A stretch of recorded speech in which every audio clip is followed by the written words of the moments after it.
안녕하십니까. 2024년 9월 30일 최병무의 팩트 시작하겠습니다. 자, 오늘 이재명 민주당 대표의 위증교사 혐의에 대한 결심 공판, 그러니까 변론을 끝내고 검찰의 구형이 나오는 날이죠.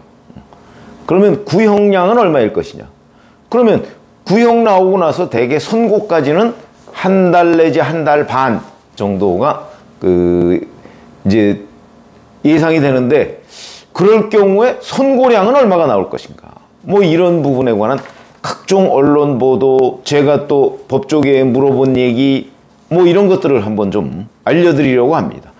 그러니까 딱 뭐 얼마 나올 것이다, 그걸 누가 알 수 있겠습니까? 뭐 결국은 구형은 검찰이 지금 여러 가지의 보관을 가지고 검토하고 있을 것이고, 선고는 그 이후에 이제 판사가 자, 이걸 어떻게 선고할 것인가, 뭘 유죄로 인정하고 뭘 무죄로 하고, 구체적으로는 뭐 구형 이제 선고의 기준이 뭐니까 어떻게 할 거야, 그거 아마 판사도 아직 정하지 않았을 가능성이 대단히 높습니다. 다만 우리가 이제 법조계, 결국 이제 판결이라는 것도 상식을 크게 벗어나지 않으니까, 물론 뭐 벗어나는 판결도 있습니다만은, 그러니까 그런 선에서 예측을 해볼 수 있지 않을까 싶은데, 자, 오늘 이재명 피고인에 대한 신문을 1시간가량 합니다. 오후 2시 정도부터. 그리고 검사가 이제 구형을 하고 왜 이런 구형량이 나왔느냐 하는 부분에 관한 의견을 내고요. 그 다음에 서중조사에 대한 그동안의 이제 증거 뭐 이런 것들에 대한 변호인의 의견을 얘기하고, 그 다음에 이재명 대표, 그 다음에 실제 이재명 대표의 요구에 의해서 위증을 한 김진성 씨라는 사람의 최후 진술을 합니다. 이 혐의는 간단하게 얘기하면 2018년 이재명 대표의 선거법 위반 사건이 있었죠. 이 선거법 위반 사건은 2002년 검사 사칭 사건 때 KBS하고 실제 검사를 사칭, 이재명 당시 변호사의 권유에 의해서 검사를 사칭했던 최철호 PD 사이에 이재명을 주범으로 몰자, 뭐 이런 대략적인 합의가 있었다. 이거를 김진성 씨가 위증을 해줌으로써 이재명 대표가 선거법 위반 사건에서 무죄를 선고받는 결정적 계기가 됐다. 혐의 내용이 그겁니다. 자, 그런데 그에 대해서 이재명 대표가 육성으로 김진성 씨에 대해서 이렇게 해달라 하는 녹음 파일이 나온 거 제가 말씀드린 적이 있습니다. 자, 우선 뭐 대개 이제 뉴스의 기준이 된다는 연합뉴스, 그 다음에 뭐 뉴스원 뭐 이런 데가 있습니다. 뉴시스 뭐 이런 데, 이게 통신사라고 우리가 하는 얘기하죠. 이런 데는 굉장히 중립적으로 보도를 했습니다. 그냥 구형량 주목, 구형량에 대해서 예상을 안 했습니다. 뭐 조선일보나 뭐 중앙일보, 동아일보 이런 데도 대개 구형량에 대해서는 예상을 안 했고요. 근데 채널A를 보면 징역형부터 벌금형까지, 심지어는 무죄까지 그냥 다 언급을 했습니다. 뭐 이 정도가 되면 그냥 설명이죠, 설명. 이렇다더라 뭐 하는 설명 정도에 불과한 거고요. 여하튼 뭐 대부분은 그 구형량을 언급하지 않았지만 이런 건 얘기했습니다. 바로 얼마 전에 선거법 재판 허위사실 유포에 대해서 검찰이 징역 2년, 이거는 거의 법정 최고형입니다. 법에서 정한 최고형. 왜 그러냐면 구형을 할 때는 구형의 기준이 대략 있고요, 선고도 선고의 기준이 있습니다. 근데 이 선거법 허위사실 유포에 대한 구형의 기준, 검찰 구형의 기준은 대개 징역 10개월 이하, 벌금 200만 원에서 800만 원 요 정도를 구형합니다, 보통. 근데 거기에 이제 가중사유가 있고 경감사유가 있죠. 근데 검찰은 징역 10개월 이하라고 되어 있는 일반적인 구형 기준을 뛰어넘어서 징역 2년을 구형했습니다. 왜 그러냐?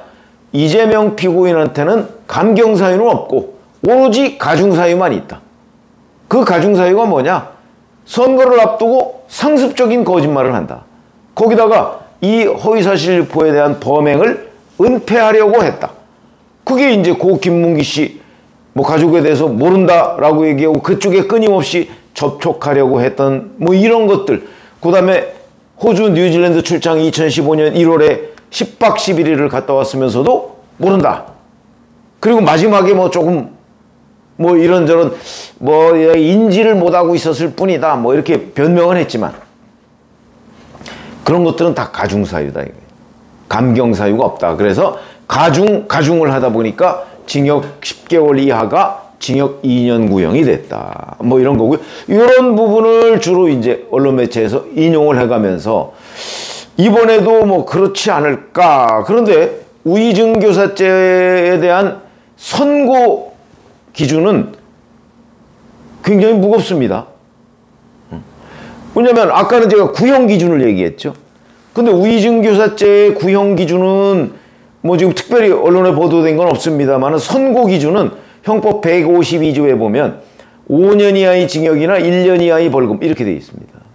그러니까 이 선거법 허위사실 유포라는 것은 우의증교사죄 구형 기준에 하고 비교를 하면 훨씬 낮습니다. 그러니까 우의증교사죄에다가 만약에 가중사유를 추가한다면 굉장히 높은 구형량이 나올 것이다. 이렇게 얘기할 수 있는데 아시아투데이라는 이제 매체가 있는데 여기는 보면 김소정 변호사라는 사람의 코멘트를 인용을 했습니다. 이렇게 나왔습니다.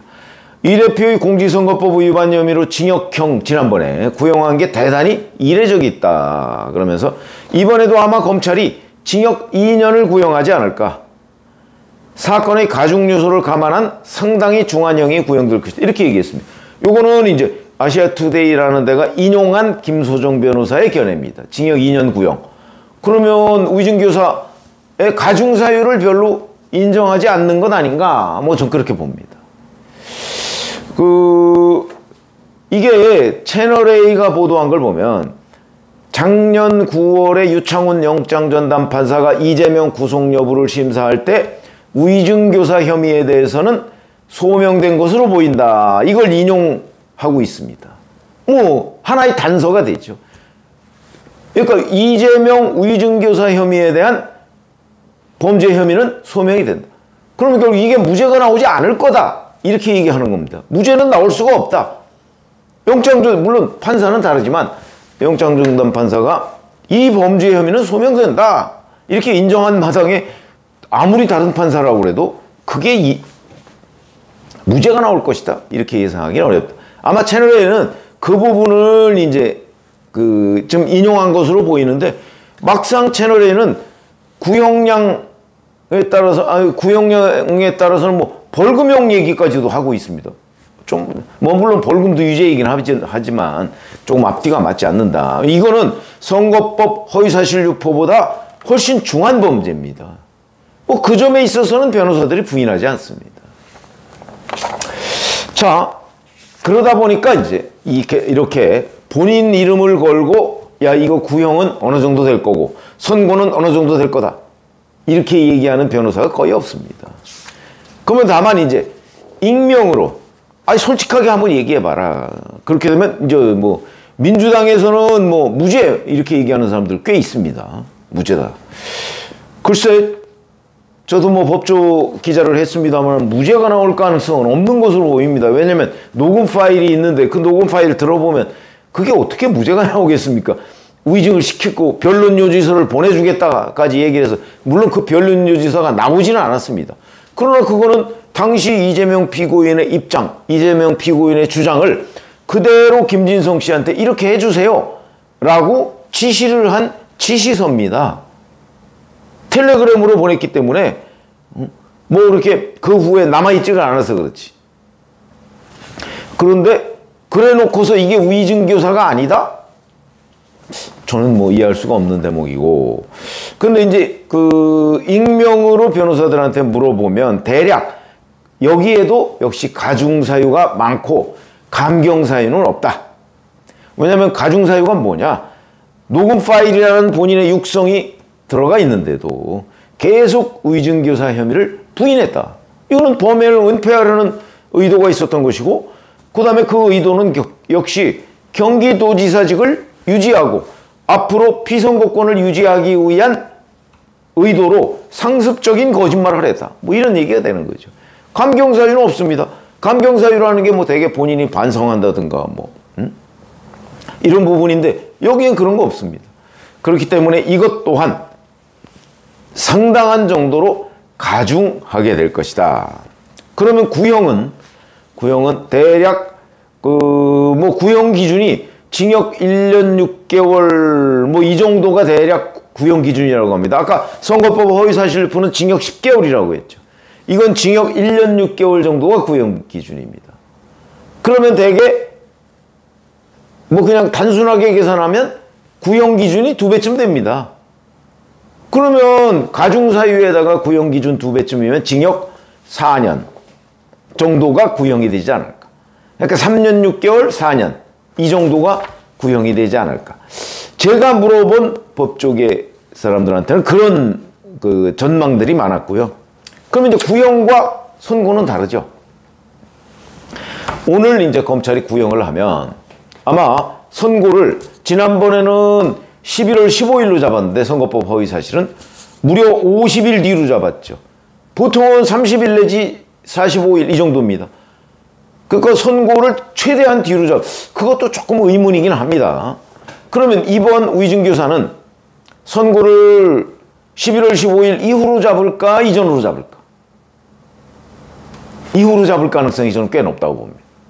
약간은 먼저 하는 데 대한 부담 뭐 이런 것도 좀 있는 것으로 보이는데 11월 15일 이후 그러면 한 달 보름 이후죠. 뭐 그런 가능성도 꽤 있다. 이렇게 보이고 그럼 그거는 이제 선고는 대략 어떻게 될 것인가. 제가 이제 징역 3년 6개월에서 4년 정도 구형이 되지 않을까 이렇게 봤는데 그러면 대략 가중사유랑 합치면 징역 2년 3년 요 사이 정도가 되지 않을까. 선고량은 이렇게 이제 예상이 되는데 글쎄 뭐 이런 예상을 이제 변호사들이나 법조계 사람들이 되게 사석에서는 합니다.